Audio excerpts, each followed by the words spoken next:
안녕하십니까, 김동진입니다. 오늘은요 2부고요 54번부터 56번 문제까지 한번 풀어보겠습니다.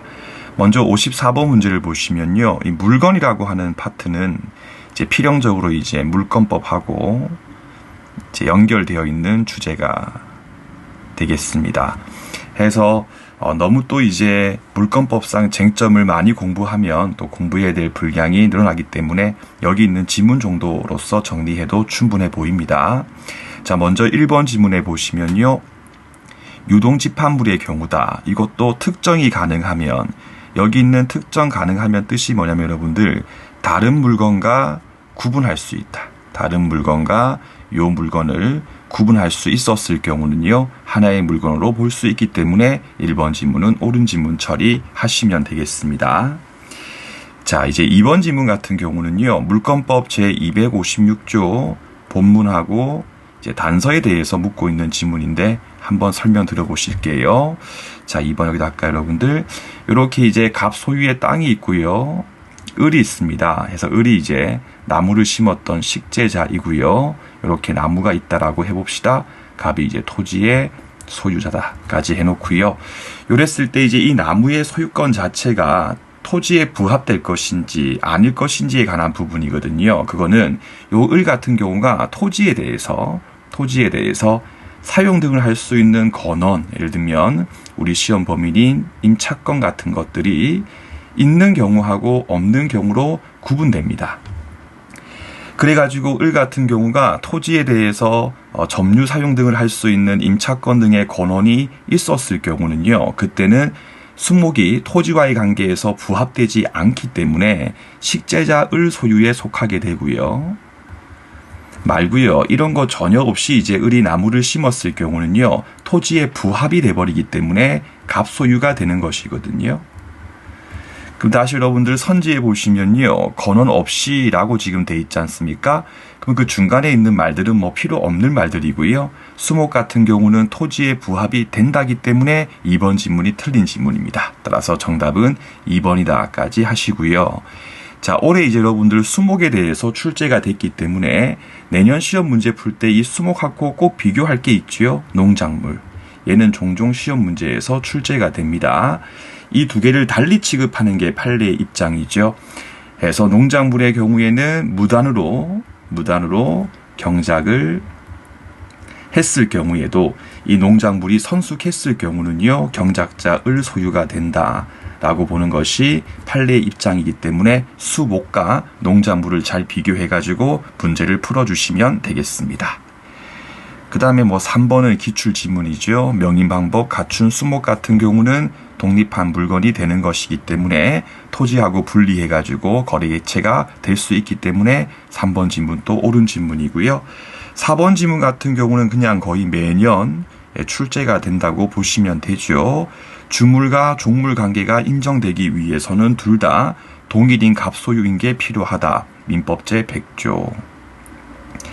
따라서 X라고 하는 물건은 갑의 소유이고 Y라고 하는 물건은 을의 소유인 경우라면 동일인 소유가 아니기 때문에 Y 같은 경우는 종물이 될 수가 없었습니다.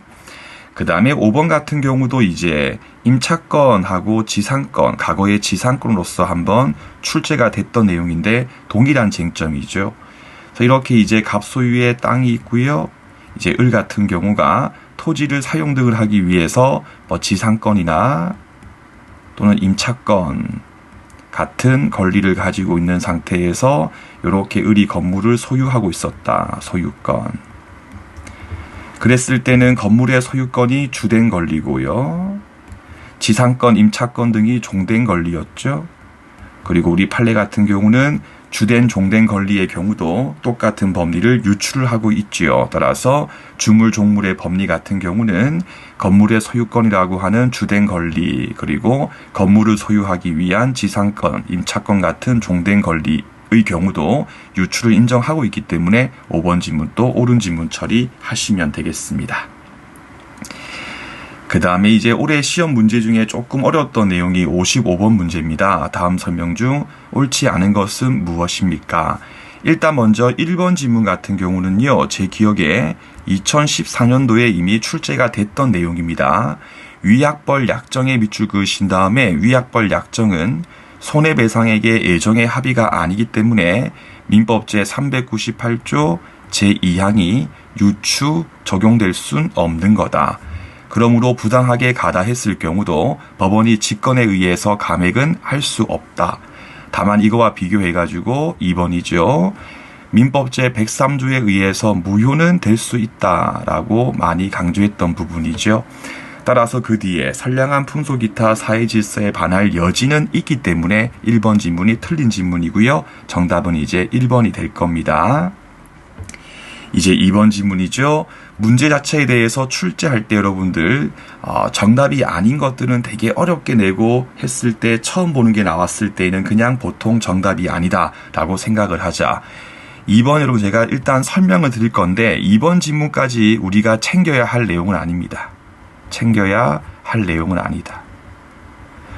그래서 이제 민법을 100점 받기 위한 분들께서는 2번까지도 꼼꼼하게 공부할 필요가 있겠지만 60점 중반 이상이면 충분하다라고 생각하시는 분들 같은 경우는 2번 같은 거 그냥 한번 듣고 넘기시면 됩니다. 자, 갑 여러분들 매도인이고요. 을이 제1 매수인이고요. 병이 제2 매수인이거든요. 그 제 기본서를 이제 보시는 분들 같은 경우는 이중매매에 의해 보시게 되면 갑하고 을 사이에서 X 토지에 대해서 매매 계약을 하고 을이 갑한테 중도금까지 지급했다라고 설명이 돼 있거든요.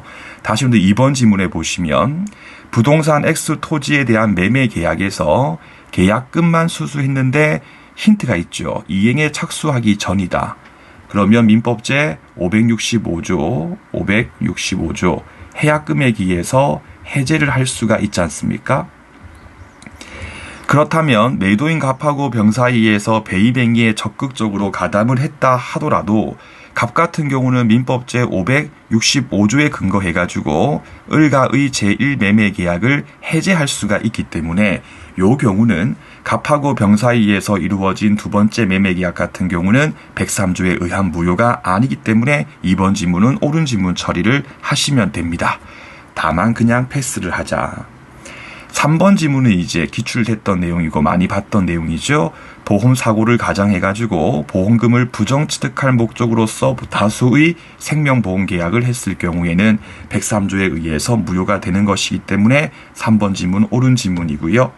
4번 지문도 많이 했죠. 첩과의 관계에서 첩관계를 유지 존속시키기 위해서 증여했을 경우에는 그 조건만 무효가 아니라 증여계약 자체가 무효인 것이다. 그러면 부척관계 종료되면 해제, 우리 헤어지면 다시 땅을 돌려줘 라고 하는 것은 부척관계를 존속시키기 위해서 이루어진 증여계약이기 때문에 증여계약 자체가 민법제 103조에 의해서 무효가 되는 것이기 때문에 4번 지문도 옳은 지문이다. 그런데 4번 지문의 경우에 똑같은 상황을 주면서 사안의 경우에 vs 조건만 무효이다라고 하면 틀린 지문이었습니다. 조건만 무효가 아니라 증여계약 자체가 무효다까지 꼭 기억하시고요. 5번도 이제 기출됐던 지문이죠. 민법제 103조에 의한 무효는 이른바 절대적 무효죠. 절대적 무효에 해당하고요. 민법제 5조 제한 능력을 이유로 취소하는 것도 동일하게 절대적 취소 사유에 해당한다까지 기억하시고요. 따라서 별도의 특별한 사유가 없었을 경우는요. 선의의 제3자의 경우도 보호될 수 없기 때문에 107조 제2항이나 108조 제2항과 차이를 보이죠. 따라서 선의의 3자에게도 무효임을 주장할 수 있는 게 원칙이므로 5번 지문도 옳은 지문 처리를 하시면 되겠습니다.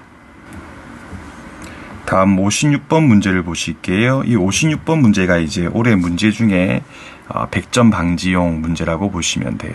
100점 방지를 위한 문제였다. 자, 옳은 것은 무엇입니까? 1번은 이제 기출된 내용이죠. 통정허위 표시에 의해서 발생된 채권에 대해서 가압류했을 경우에도 선의인 경우라면 108조 제2항에 의해서 보호될 수 있는 3자에 해당한다기 때문에 1번 지문 틀린 지문이고 1번 또 기출됐던 지문이고요. 2번 또 뭐 다들 아시는 거죠. 통정허위 표시에 의해서 무효인 경우에도 다시 한 번 더 채취권 행사할 수 있기 때문에 2번 지문 또 틀렸고요. 3번 지문에 보시면요. 통정허위 표시의 성립이 이루어지려면 통정에 대한 합의가 필요하죠. 따라서 합의가 없었을 경우라면 통정허위 표시가 될 수 없기 때문에 3번 지문 또 틀린 지문. 4번 지문도요. 파산간제인 같은 경우는 108조 제2항에 있는 3자에 해당하고요. 모든 파산 채권자가 선의일 필요 없이 요 100명 있었을 때 100명 중에서 한 명이라도 선의이면 선의로 취급을 해버린다까지 기억하신 다음에 모든 선의였을 때 선의 인정이 아니고 그 중에 한 명이라도 선의인 경우라면 파산간제인의 선의가 인정되는 것이기 때문에 4번 지문은 틀린 지문인데요. 요 부분, 그러니까 파산간제인이 선의인가 아닌가에 대한 이 부분 같은 경우는 조심할 게 이렇게 다른 파산 채권자 등을 놓고 볼 문제인 것이지 파산간제인 개인을 두고 선의악의에 대해서 판단하는 것이 아니다. 는 점을 조심해가지고 문제를 풀어주시면 되겠습니다. 그리고 이제 5번 같은 경우는 이게 최신 판례 사안인데요. 제가 이제 변리사 등이나 다른 시험 강의할 때는 이제 물권법도 쟁점이니까 제가 이걸 다 설명했었는데, 우리 시험 같은 경우는 사실은 물권법은 시험 범위가 아니기 때문에 요 임차권과 전세권의 차이점에 대해서 알고 있었을 때 온전히 이해할 수 있었던 이 5번을 굳이 이렇게 정답되는 지문으로서 처리할 필요가 있었는가라고 하는 생각이 조금 들긴 합니다. 하지만 이제 100점 필요 없으니까 틀리면 그만이긴 하겠죠. 자, 해볼게요, 여러분들. 자, 갑이 이제 임대인이고요. 을이 임차인입니다. 이때 이제 을이 갑한테 임대차 계약이 종료했을 때 청구할 수 있는 임대차 보증금 반환 채권이 있지 않습니까? 자, 이것을 담보하기 위해서 갑과 을 사이에서 전세권 설정 계약을 했을 때에 이 전세권 설정 계약의 효력에 대해서 논의가 있거든요. 이랬을 때 첫 번째 원칙적으로는 사용 수익에 대해서 완전히 배제를 하지 않은 경우하고 배제한 경우로 구분하신 다음에 사용 수익에 대해서 완전히 배제한 것이 아닌 경우라면 원칙적으로 유효하고 효력이 인정이 됩니다. 다만 사용 수익을 완전히 배제했을 경우에는 전세권의 본질이 용인 물건이기 때문에 사용 수익이 필수거든요. 결국은 껍데기만 있는 것이기 때문에 이 경우는 통정허위 표시에 의해서 무효가 되는 것입니다. 그런데 최신 판례가 조금 더 이제 범위를 늘려가지고요.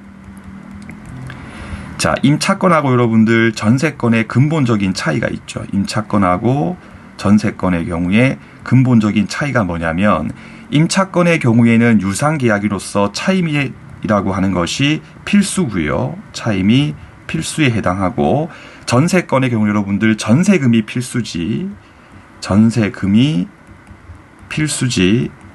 전세권의 경우는 따로 차임이라고 하는 것은 존재하지 않거든요. 그래서 이렇게 차임에 관한 부분 그리고 연체 차임이 있었을 때 공제하는 부분 이 두 가지 같은 경우는요. 본질적으로 양립할 수가 없는 부분이죠. 그래서 이 경우에서만큼은 통정에 의해서 무효 처리를 하겠다라고 하는 최신 판례에 의해서 출제를 했던 부분입니다. 해서 지문에 보시면요. 전세권자의 사용 수익을 완전히 배제한 것이 아니다 하더라도 임대차 계약과 양립할 수 없는 부분 이게 바로 이 차임에 관한 부분이거든요.